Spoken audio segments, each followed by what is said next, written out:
Hello，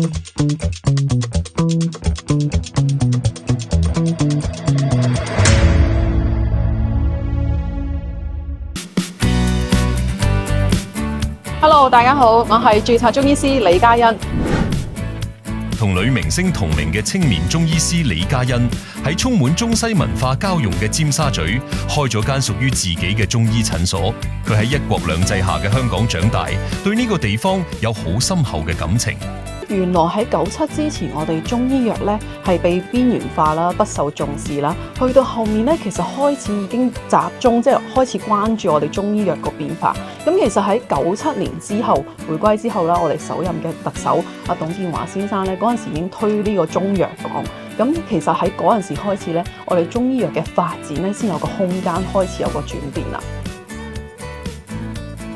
咁其實97之前咧，我哋中醫咧以往就係一個即係盛行一個叫師承制、學徒制嘅一種手法啦。咁啊喺當時咧，其實冇一個即係註冊嘅制度。咁嗰陣時咧，就好多時啲人都會覺得中醫咧係比較參差不齊嘅水平。咁其實咧喺97回歸之後啦，咁我哋開始完善咗註冊制度，同埋有呢個中醫藥條例嘅規管底下咧，其實中醫藥咧，我哋其實個水平咧就開始慢慢向上提升啦。咁其實喺呢個情況底下咧，我哋都好開心，因為亦都見到好多譬如話旅遊嘅一啲人士啦，或者係一啲海外嘅人士嚟到香港之後咧，佢哋都好想嘗試下香港嘅中醫同中藥到底係一啲乜嘢咁神奇嘅地方，因為佢哋喺外國咧其實都有接觸過，譬如話做針灸啊、做拔罐啊，甚至乎有食過中藥，但係咧其實奈何佢哋覺得都係喺香港或者係大陸嘅時候咧就最好。咁而香港咧有一個優勢，因為佢始終咧都係面向國際嘅舞台啦，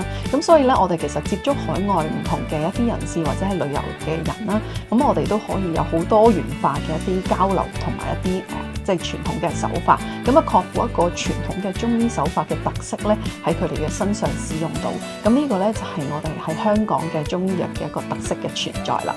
其實除咗一位註冊中醫師之外，我亦都係一位西貢區嘅區議員。咁啊，有呢一個專業背景咧，其實可以令到我咧可以運用我嘅專業嘅一個背景啦，喺一個社區入面做服務。例如有啲咩咧？我希望可以推動一個即係健康嘅社區。咁啊，我哋其實咧香港醫療壓力咧其實比較重。咁我亦都好希望善用中醫嘅一個特色，就係治未病嘅特色。咁啊，冇病就梗係調理身體啦，有病就梗係治病。同時咧，其實我哋而家咧有好多關愛隊。咁啊，關愛隊咧當然顧名思義就係關愛區內嘅市民。咁所以喺呢一樣嘢咧，我哋好多時就會同關愛隊一齊去合作。咁啊，舉辦一啲中醫嘅健康講座啦，例如有中醫義診啦，或者中醫針灸等等嘅一啲服務項目。我哋香港嘅中醫藥雖然有自己嘅一個特色，但係其實而家我哋都開始邁向大灣區，融入大灣區。例如咧，我哋其實而家有 CEPA 可以跨境